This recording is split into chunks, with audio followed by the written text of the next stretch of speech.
Hi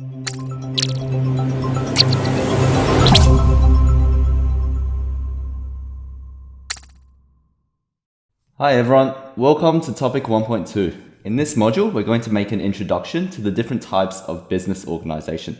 So let's dive right in. We're going to make a distinction between the public and private sectors.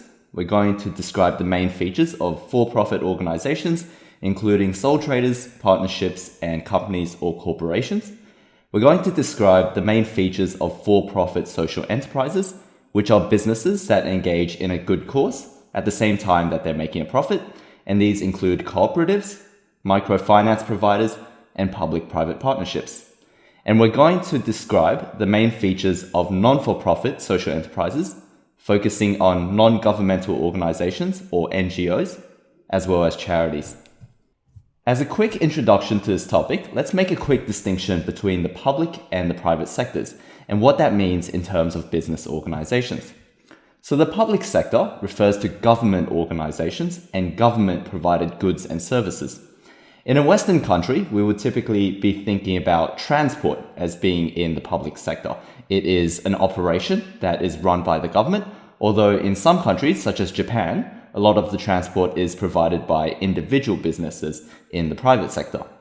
A government embassy is another example of a public sector service. The private sector is referring to non-government organizations and non-government goods and services.